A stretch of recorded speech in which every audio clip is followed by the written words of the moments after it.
ఇంతగా నన్ను ప్రేమించితివే, ఏ పాటి వాడనని కరుణించితివే.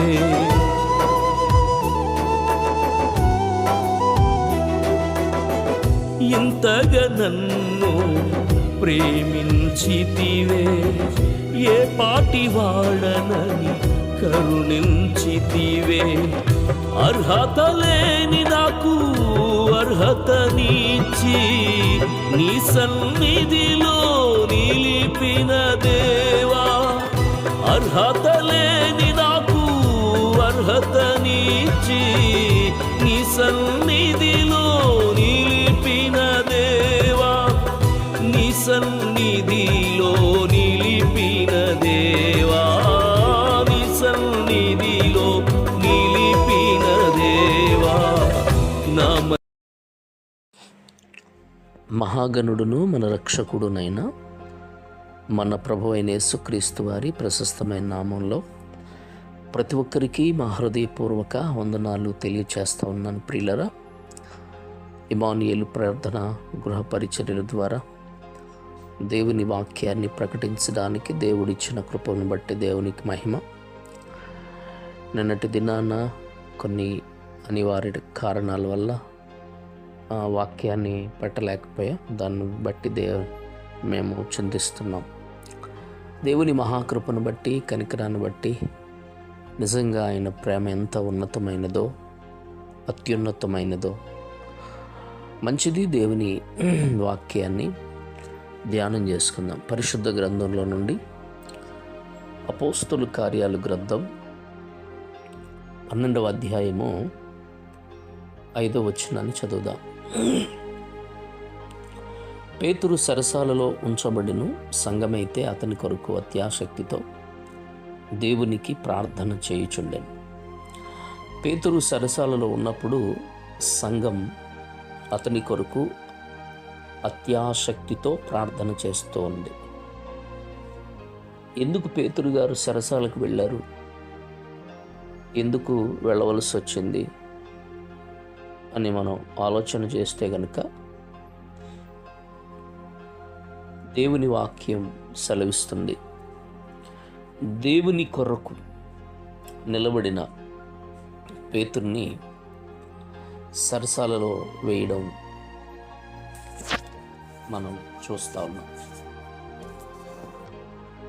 పేతురు జీవితంలో అనేక మంది దేవుని వాక్యాన్ని వింటూ ప్రభువు మార్గములో నడిపించబడుతూ ఆ మొదటి శతాబ్దపు సంఘం దేవుని కొరకు బలమైనటువంటి రీతిగా ఎదుగుతున్న పరిస్థితి అది. అలాంటి పరిస్థితుల్లో, ఎదుగుతున్నటువంటి పరిస్థితుల్లో దేవుని వాక్యం ప్రబలినప్పుడు వారు దేవుని ఆత్మచేత నింపబడిన వారై దేవుని వాక్యం ప్రకటిస్తూ వచ్చారు. ఒకవైపు పౌలు, బర్నబా వీళ్ళు ప్రకటిస్తూ ఉంటే, మరొక వైపు పేతురు, మిగతా శిష్యులు దేవుని వాక్యాన్ని ప్రకటిస్తూ వచ్చారు. ఇక్కడ మనం గమనించవలసిన విషయం ఏమిటి అనంటే, దేవుని వాక్యం విన్నటువంటి ప్రతి ఒక్కరూ కూడా అన్యజనులతో సహా యేసయ్యని నమ్ముకోవడం జరిగేది. అందుకని పేతురు గారిని వీళ్ళు ఏం చేశారు అనంటే, కొంతమంది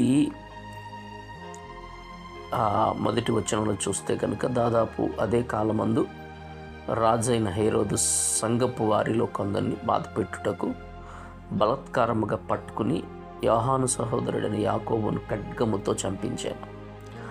చూడండి, యోహాను సహోదరుడైన యాకోబును ఖడ్గముతో చంపించాను. ఇది యూదులకు ఇష్టమైన కార్యం అని తెలుసుకుని పేతురును కూడా పట్టుకునేను. ఆ దినములు పులియని రొట్టెల పండుగ దినములు. అతనిని పట్టుకుని సరసాల్లో వేయించి పస్కా పండుగ అయిన పిమ్మట ప్రజల యొద్దకు అతని తేవాలని ఉద్దేశించి అతనికి కావలి ఉండుటకు 4 చతుష్టయముల సైనికులకు అతన్ని అప్పగించాను. అంటే 14 మంది మధ్యలో పేతురు గారు ఒక్కడే ఉన్నాడు. ఏదో ఒక కరుడు గట్టిన గోండా కూడా ఇంతమంది ఉండరు కదా. ప్రపంచంలో ఆల్రెడీ మనం చూస్తాం, భయంకరమైనటువంటి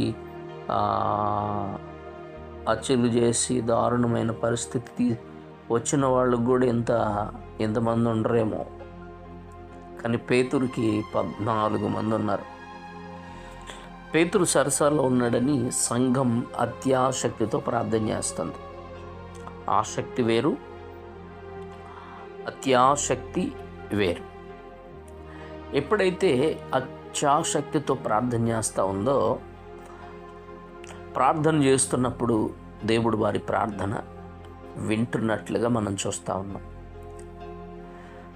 కాబట్టి ప్రార్థన అనేది ఒక కావలి, అంటే ప్రార్థన అనేది ఒక జయము, ప్రార్థన అనేది ఒక అద్భుతమైన విషయం. అందుకే ఇసుకక మీరు నిత్యము ప్రార్థన చేయాలి అని ప్రభు అంటారు. ఇసుకక నిత్యము మనం ప్రార్థించాలి. కాబట్టి ఇక్కడ మనం ఆలోచన చేస్తే వీళ్ళు ప్రార్థన చేస్తూ వారు దేవుని కొరకు, పేతురు గారి కొరకు ఎదురు చూస్తూ ఉన్నారు. ప్రభువా పేతురుని విడిపించు అని ప్రార్థన చేస్తూ ఉన్నారు. అందుకే మనం ప్రతి సమయంలో కూడా దేవుణ్ణి ఆరాధిస్తూ దేవునిని గణపరిచేవారుగా ఉండాలని దేవుడు కోరుతున్నాడు.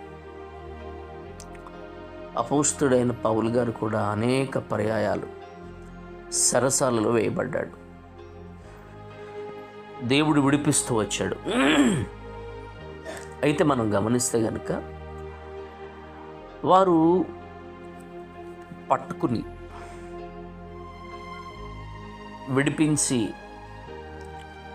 విడిపించడానికి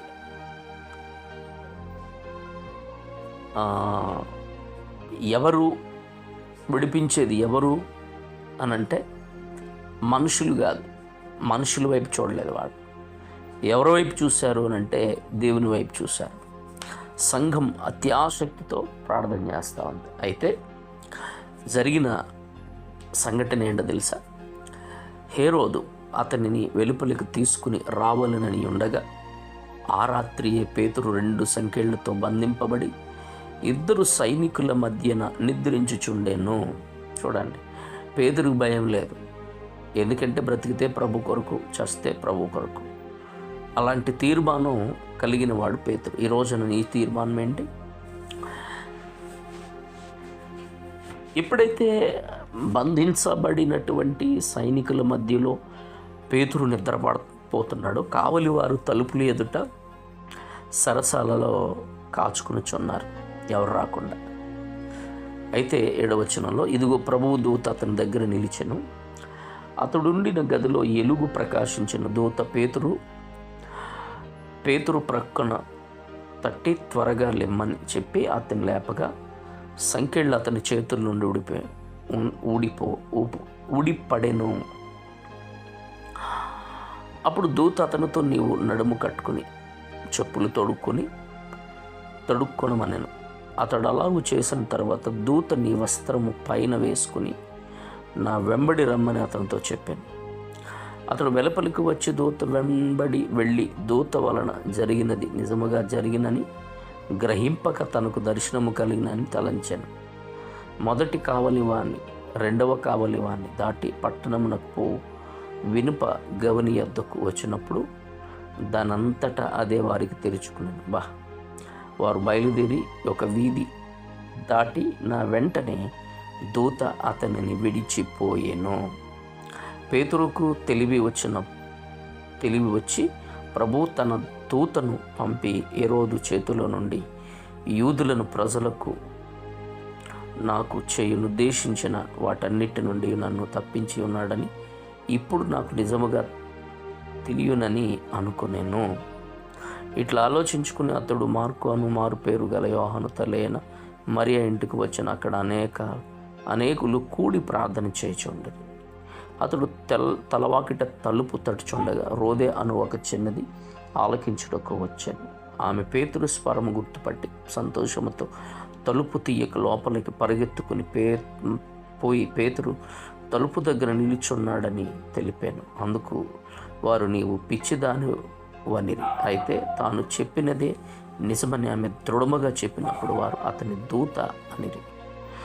పేతురు ఇంకను తట్టుచున్నందున వారు తలుపు తీసి అతన్ని చూచి విభ్రాంతి నొందిరి. అతడు ఊరుకుండుడని వారికి సైగ చేసి, ప్రభు తాను చెరలో నుండి ఎలాగూ తీసుకుని వచ్చిన వారికి వివరించి యాకోబును సహోదరులకు సంగతులు తెలియచేయడని చెప్పి బయలుదేరి ఏరొక్క చోటుకి వెళ్ళాను. ఇక్కడ గమనించాలి, చదివిన వాక్య భాగంలో ఎంత అద్భుతమైన మాటలు చూడండి. పేతురు సరసాలలో నిద్రపోతూ ఉన్నాడు. నిద్రపోతూ ఉన్నప్పుడు దూత వచ్చింది, లేపింది. ఎందుకంటే తెల్లారితే హేరోదు బయటకు తీసుకొస్తాడు. అద్భుతమైన విడుదల. సరసాల పేతురు సంకెళ్ళు తెంచబడ్డాయి. వెనుప తలుపులు తనంతటా అవి తెరుచుకున్నాయి. అద్భుతం దేవుడు చేశాడు. రోదే ఆ స్వరం వింది. వీళ్ళు ప్రార్థన చేస్తున్నారు కానీ వీళ్ళకి నమ్మకం కనబడడం లేదు.